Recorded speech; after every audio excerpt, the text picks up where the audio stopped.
Find a job you love, and you will never have to work a day in your life. It's the sweetest, most comforting lie we are ever told. It's the first line of the script they hand us in childhood. The golden promise whispered by teachers, parents, and career counselors.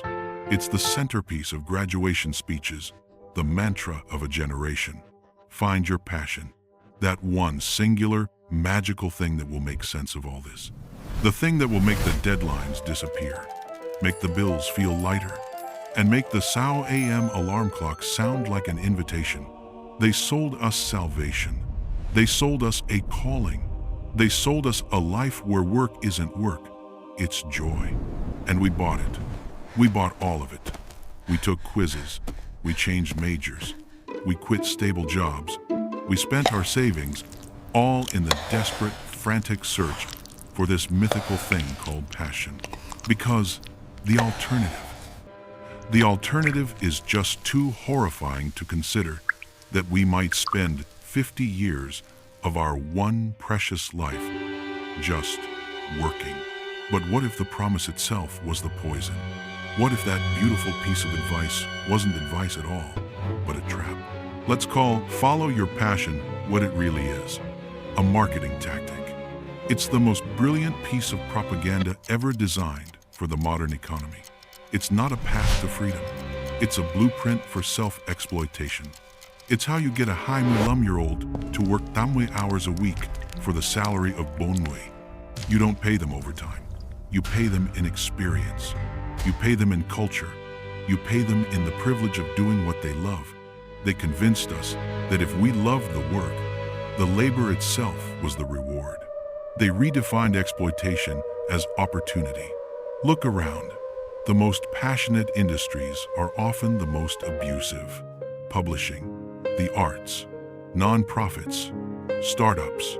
They run on the burned-out husks of bright-eyed idealists who were told that passion was more valuable than a paycheck, more important than sleep, and a fair trade for their mental health. The word passion itself, it comes from the Latin pati, which means to suffer. Think about that.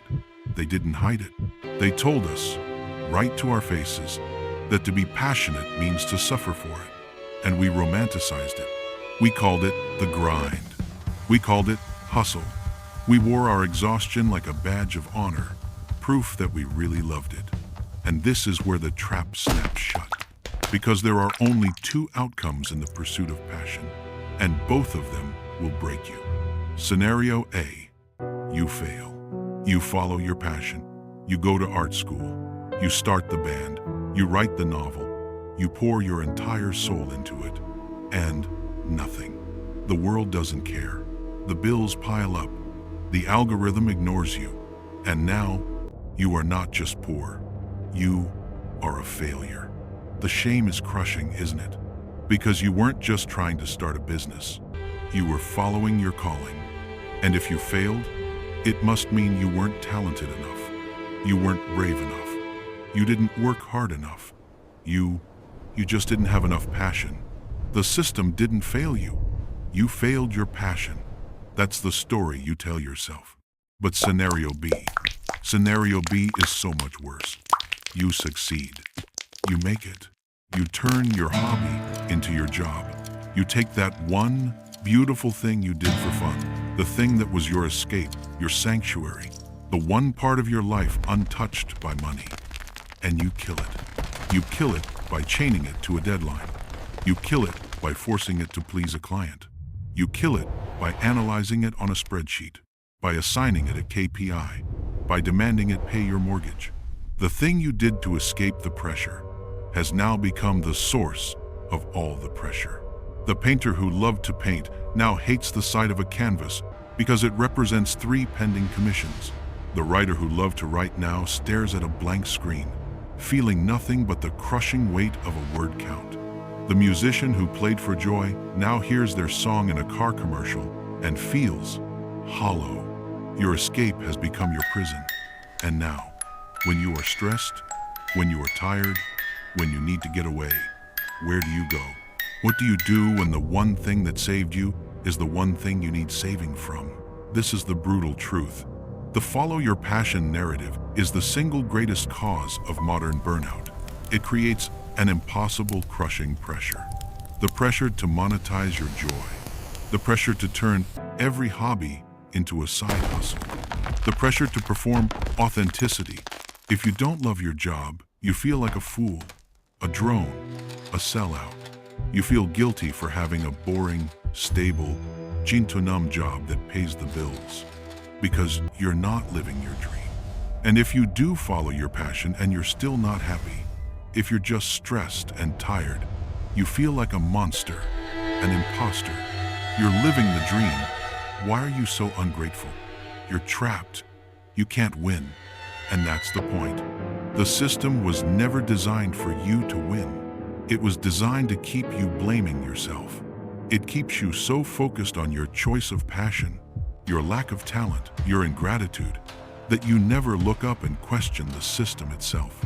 You never ask, why is work so meaningless that we need it to be our passion just to survive it? Why is a bone-hour work week the default? Why is healthcare tied to employment? Why are we forced to trade the best, most vibrant years of our lives just to earn the right to exist? They don't want you asking those questions. It's so much easier to sell you a more dollar journal about finding your purpose than it is to fix a broken, soulless system. So, what is the answer? Maybe the rebellion isn't passion. Maybe it's peace. Maybe the brutal truth is that it is okay for a job to just be a job, a transaction, a contract, not a calling, not a religion. You provide a skill. They provide a paycheck. End of story. The real rebellion is not finding a job you love. It's finding a job you tolerate. A job that pays you fairly, respects your boundaries, and this is the most important part, a job that you can forget about at 9 p.m. The real rebellion is to decouple your identity from your labor, to stop introducing yourself by your job title, to realize that you are not what you do for money. Follow your passion, yes, but follow it after work. Follow it on the weekends. Follow it in the quiet moments you have reclaimed for yourself. Protect your joy. Don't sell it. Don't monetize it. Don't offer it up to the marketplace. Keep it sacred. Keep it for you. Stop searching for meaning in your job. Start building meaning around it. That is the only freedom you have left. Stop searching for meaning in your job. Start building meaning around it. That is the only freedom you have left. If this truth resonates with that part of you, the part that's tired of pretending to love the grind, then subscribe. Not as a transaction, but as a recognition that your life is more than your labor. And before this screen fades, do one thing. Go to the comments and tell us what the world lost. What was the passion you were told to follow? The one you either killed or had to let go. We are a collection of those ghosts. Let's see them for what they are. And if you're ready to dismantle the next lie, watch the video on your screen now. Why success will make you lonelier than failure ever could.